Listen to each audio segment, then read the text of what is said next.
Local programming on KRWG Public Media made possible in part by viewers like you. Thank you.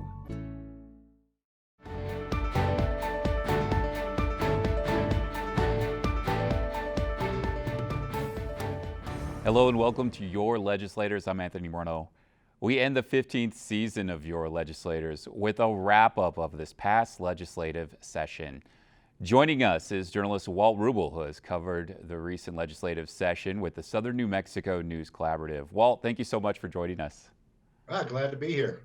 Well, it's great to have you on the show. Starting things off, we already have news of a special session. New Mexico Governor Michelle Lujan Grisham has announced that a special session will happen around March 31st to address the legalization of marijuana in New Mexico, a bill that lawmakers failed to pass during this legislative session. Your thoughts on why this happened? Well, I think the reason it didn't get passed is they just ran out of time. It was one of a lot of bills that ended up getting stuck in the Senate Judiciary Committee. It did eventually get out of that committee, but it was so late in the process, and there were other bills ahead of it that were a top priority as well. And so there just wasn't time for it to be heard this session. I think the governor's thinking is that if they come back in a special session that is just that one issue, they will, obviously at that point, time won't be a factor. Javier Martinez, the sponsor of the bill, should have an opportunity to get with Senator Cervantes, who is the Judiciary Committee chairman, try to address whatever issues he has with the technical writing of the legislation, and come back in a special session with something that may be a little bit more ready to go through more quickly. Now, the bill that we thought would make it to the Senate floor for a vote was House Bill 12 that barely passed the Senate Judiciary Committee to the Senate floor. Now, New Mexico Governor Michelle Lujan Grisham formed a commission to address this issue, to look at every angle. State lawmakers had plenty of time to really formulate their discussions on this issue. I mean, where do you think the real issue lies with this bill? We saw lawmakers have different opinions on how much to tax this issue. They had thoughts on social justice amendments being applied to this bill. I mean, what are your thoughts on really what we're going to see with a potential package? Well, the devil really is in the details on this one. There were a lot of arguments over things like how many plants can you grow? Is there an unlimited amount? Private growing, can individual people grow their own, and is there a limit on that? As you mentioned, there's a real desire to make sure that when this opens up, local New Mexico residents will have an opportunity to compete. In Colorado, what the concern was there was once they opened up, all of the big money from out of state came in and snatched up a lot of those licenses, and the local business people weren't able to take as much advantage as they could.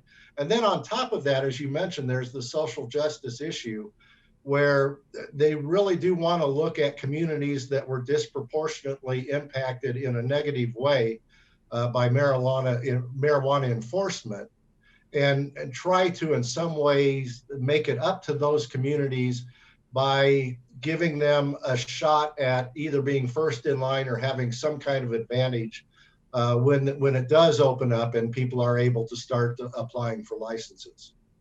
Now, that issue of making it fair for smaller businesses and folks to get into the business was a major issue that Senator Joseph Cervantes had with this legislation. He said this is a big money deal for insiders on the program a couple of weeks ago, some weeks back. And I wanted to kind of hear your thoughts on that, on what are lawmakers saying in regards to this legislation. Do they have major concerns about this just being written for big businesses in the marijuana industry?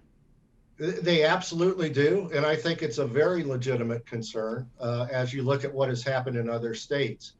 At the same time, there are limits, I would think, into how how much advantage you can give to local residents, and you don't want to be to a place where it's non-competitive. So there are a lot of details there that do need to get worked out. I do think we are past the point where the argument is, should we do this or not? Not saying that there aren't still a whole lot of people who think we shouldn't, because there clearly are.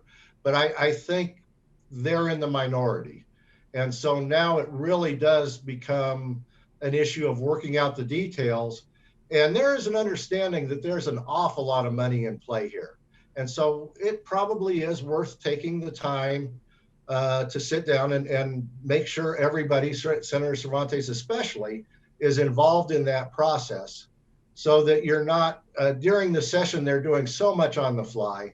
And the Judiciary Committee is the last committee before bills get to the floor.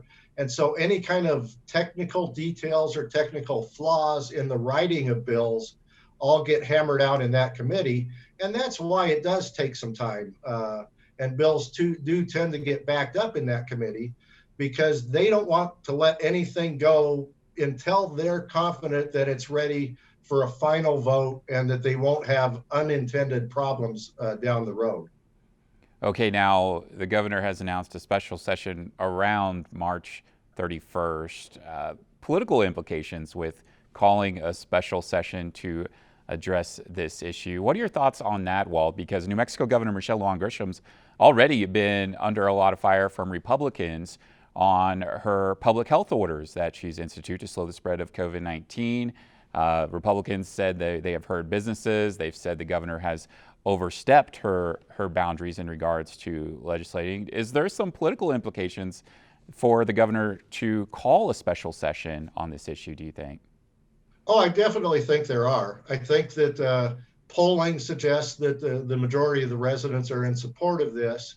And I also think it gives her an opportunity to give back something to the business community, which, as you mentioned, it's not just Republicans. It's chambers of commerce and business owners throughout the state who are very upset with her. And it is just a fact that the restrictions here in New Mexico have been much tighter than in other states. Republicans were incredibly frustrated this session. They tried to get through legislation that would give the legislature a say on these emergency orders. As it is right now, the governor can keep renewing that order as long as she wants. That's entirely at her discretion. And Minority Leader Greg Baca in the Senate introduced legislation and got it all the way to the Senate calendar. So, but they just refused to hear it. So it made it through the committees. It got down to the calendar. But once the governor made it known that she would veto that bill if it came to her, I think Majority Leader Peter Wirth just decided to let that lay, and they didn't take it up at that point. And so I do think this gives the governor something that she can go to the business community with, and it will both be beneficial for business owners as well as obviously for the tax base of the state. As we are trying to diversify our economy and make that hard, difficult break from such reliance on oil and gas, I think she really sees this as one other area where we can really have something new to add to the economy instead of just trying to bolster things that are already here.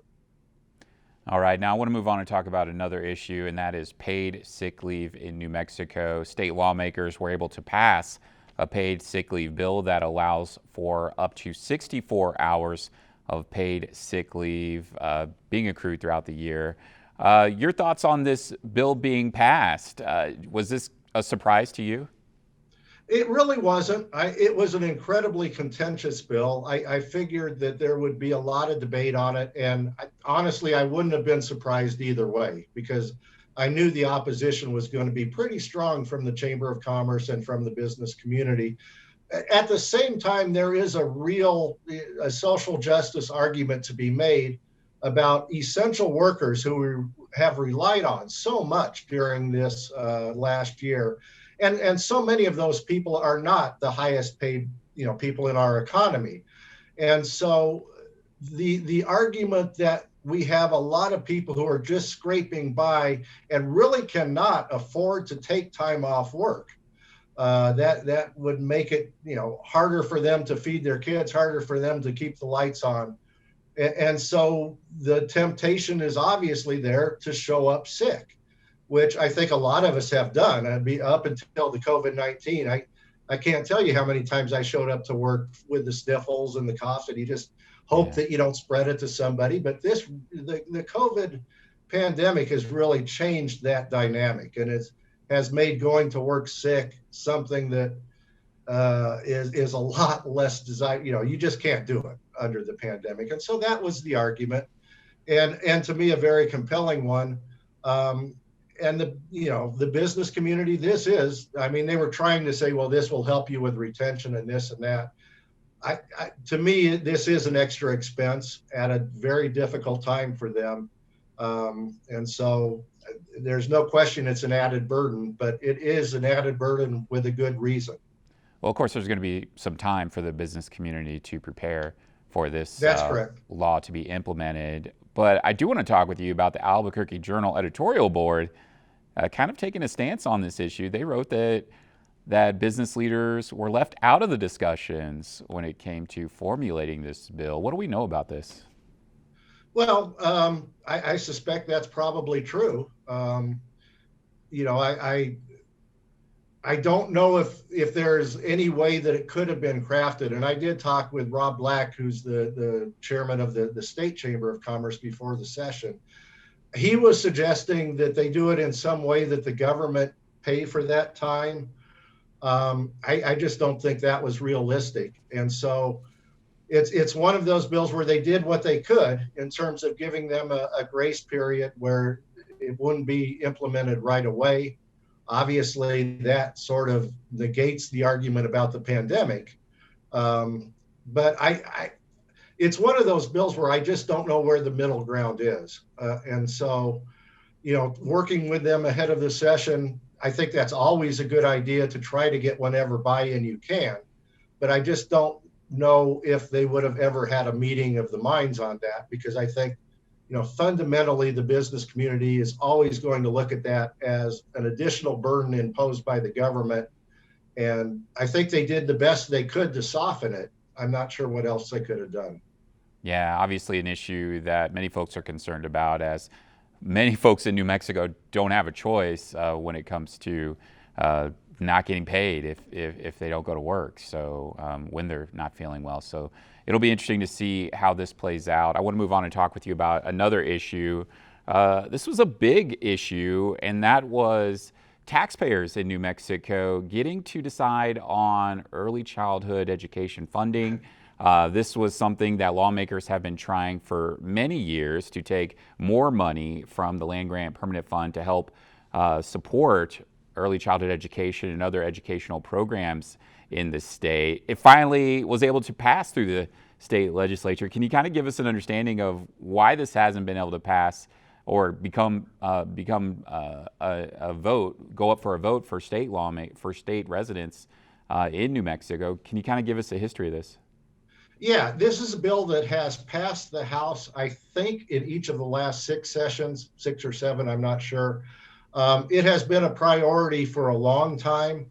Up until this year, it has never been able to even get a vote once it gets to the Senate Finance Committee. And so it typically has started in the House. It makes it all the way through those committees, makes it through the House floor, moves over to the Senate. And then once it gets to the Senate Finance Committee, in past years, John Arthur Smith has been the chairman of that committee.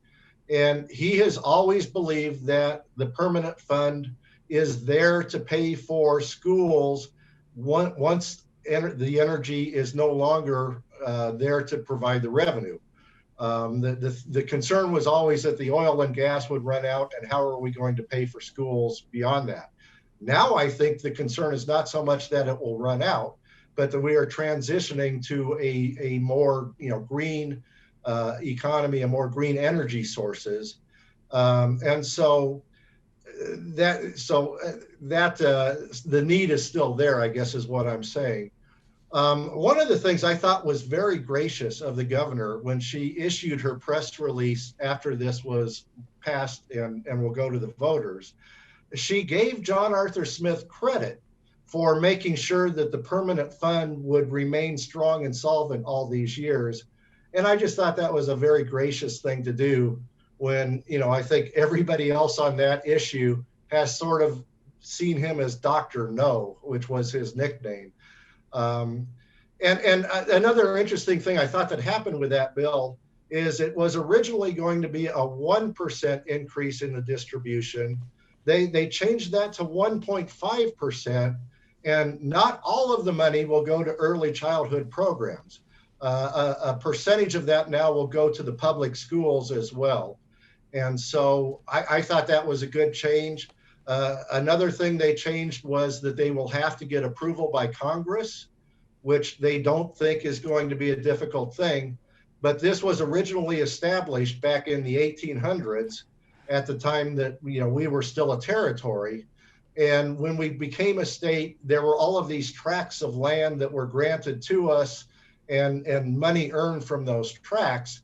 And so to make changes to that, they feel like they have to go back to Congress and get their approval. And then it will go before the voters in 2022. And it will ultimately be the choice of New Mexico voters as to whether this will happen or not. Okay, we'll keep an eye on that. I want to move on and talk about another issue, and that is liquor reform.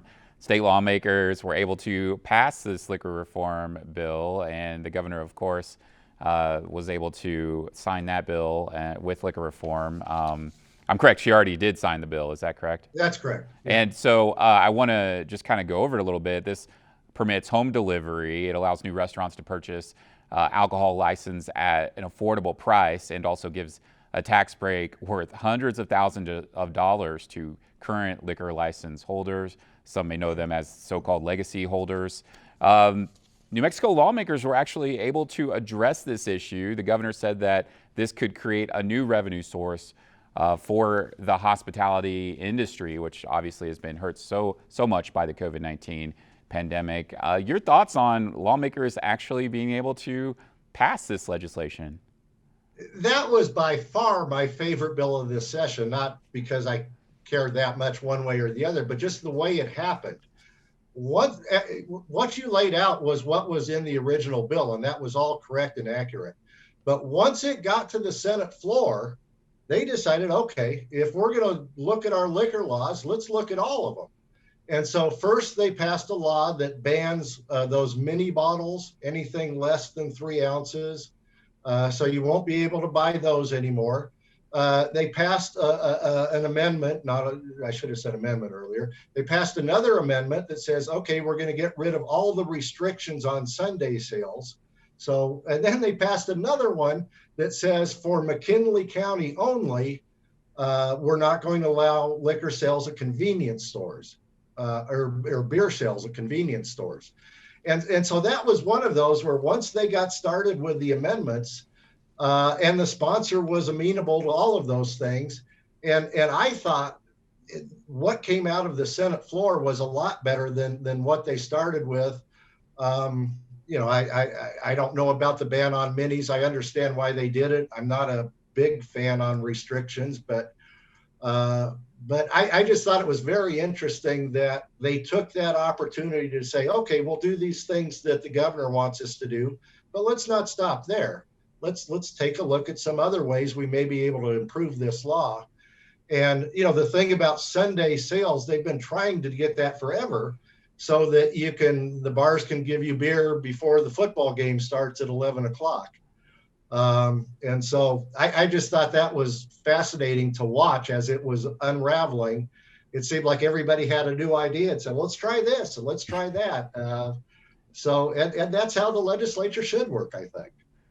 All right. Now, we'll see how that turns out. I want to move on and talk about another issue, and that is a bill to remove an abortion ban in New Mexico from the late 1960s. Your thoughts on this bill? Obviously, it had some political impact to the way the New Mexico legislature is set up. Well, yeah, that's absolutely right. There were a number of veteran Senate Democrats who voted against this bill 2 years ago and were primaried in the last election because of that. John Arthur Smith and Mary Kay Papin being probably the two most prominent ones here in southern New Mexico. And so when it came back this year, that opposition had been removed. And I thought one of the smartest things they did was move that to the very front of the session. So they got that done and out of the way, I think, by the second or third week, when they knew that was going to be their most emotional, their most difficult bill. And doing those things late in the session when people are already run down and tired and cranky and disappointed because they've had other things not go through, emotions are just a lot higher the later you get in the session. So I thought that was a good tactical move to do that early on and get that out of the way. And it really does not have any practical impact. It was an invalid law made invalid by Roe versus Wade. There was a protection in the law that said that the doctors were not required to do this, and that was one of the big objections. Well, you're taking away this protection, but the fact is that protection already exists in other law. This really didn't have an impact. To me, it was more symbolic than anything. I mean, it was taking a statement that we do think women have the right to choose, and were able to have that argument. But the impact of the law, people aren't going to feel it in their day-to-day lives.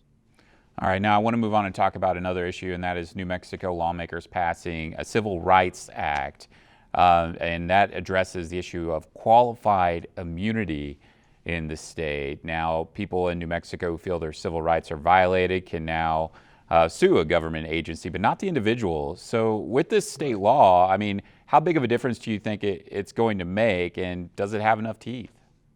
Well, that's the question. The argument is that if the state agency can be sued, that will force them to be better with their training, to be better with their oversight, to ensure these kinds of problems aren't happening. But it does fall one step short of holding the individual who's responsible for violating somebody's rights. They personally won't have to be held accountable for that. To me, it's a reasonable first step. If it's not enough, then maybe you come back and you change that. But that's a protection that was never passed by the legislature. That was something kind of invented by the courts. And so I think there is a feeling that they wanted to take a little bit of control over that. And there were concerns that if you allow individuals to sue, or if you allow individuals to be sued, that will make it a lot more difficult to recruit new employees and to maintain them. And so I understand that concern. I thought that was a reasonable compromise. This was something that was first developed by a civil rights commission that came out of a special session last summer when we were having protests all over the country after the George Floyd death in Minneapolis. And I think like I said, I think it's a good first step. It does give people who have been harmed an opportunity to get some justice. It may not be against the person who did the harm, but it still provides some level of compensation for the damages done to them. I know there's a lot of concern in municipal and county governments as to the additional costs. I think that's a valid concern, but it is controllable. It is something that you can take steps and measures to prevent having these kinds of lawsuits being filed against you. Or you can get some insurance, basically. Is that what they're going to have to be able to do in some ways? Well, I think they already have insurance, and that was one of the real concerns, was that it would make it more difficult for them to get insurance. And especially with some of the smaller counties and municipalities. And it's I don't have enough expertise on that to know if that's valid or not. I think we'll just have to let it play out for a little while, and if they need to make changes, I'm sure they will. Yeah, we'll keep our eyes on that. Now, I want to move on and talk about another issue that failed to pass in New Mexico, and that was capping small loans, the interest amount on those small loans. Was that something that surprised you with this state legislature? Because that's something that lawmakers have been trying to address for years. It did not surprise me, only because that lobbying group has been so strong. The first story I wrote on that was the sponsor in the House sponsored two different bills, and they asked her, "Why did you do that?" And she said, "Well, I've been up against this lobbying group before. If the first one got shot down, I wanted to have a second one ready to go." To me, the most interesting thing about that bill was it was a little bit of a role reversal between the House and the Senate. Up until this election, the House was always the more progressive and active of the two groups, and the Senate was kind of where those bills went to die. This year, that on this bill, that got reversed. And so it was sponsored by Bill Soules. It lowered the APR, the annual percentage rate, from 175% down to 36%, which is the rate the military, that's the maximum rate you can charge to active duty members of the military. And it went over to the House, and the House said, no, that's too low. They came up with what they thought was a compromise. They set it at 99%. Bill Soules said, no, I'm not going to agree to that. Let's have a conference committee. And the House said, no, this is what we've got. This is the best we can do. And so it's one of those strange bills that a version got passed in both the House and the Senate, but they weren't able to agree on, they weren't able to concurrence, and they weren't able to go to a conference committee, which I was really looking forward to. Yeah. Because as Bill Soules said, you get three people from each side together, and it's just an open debate, and you never know what's going to come out of it. And when I was years and years ago, those used to be closed. You weren't able to see those. And so I was kind of looking forward to, okay, what's that look like when that kind of thing happens? And for that reason, was a little disappointed that it didn't happen. But more than that, I think that 175% rate really is intolerable. I mean, I have no doubt that they'll come back and take another crack at that next year. Yeah. And hopefully Bill Soules will get together with people on the House side and do a little bit more education over there. And I do think there was a legitimate concern. People were afraid that those businesses would go away and leave people with no options at all. Okay, well, and that's a speculative thing. Unfortunately, we're out of time, though, and I want to thank you for updating us with this episode, with everything that's happened in this current legislative session. Walt Rubel with the Southern New Mexico Journalism Collaborative. Thank you for joining us. Thank you. And we want to thank you for joining us this season for Your Legislators. Don't forget, the New Mexico Governor Michelle Lujan Grisham has called a special session to address legalization of marijuana. That is scheduled to happen around March 31st. We'll keep you updated with that. I'm Anthony Morneau. We'll see you next time.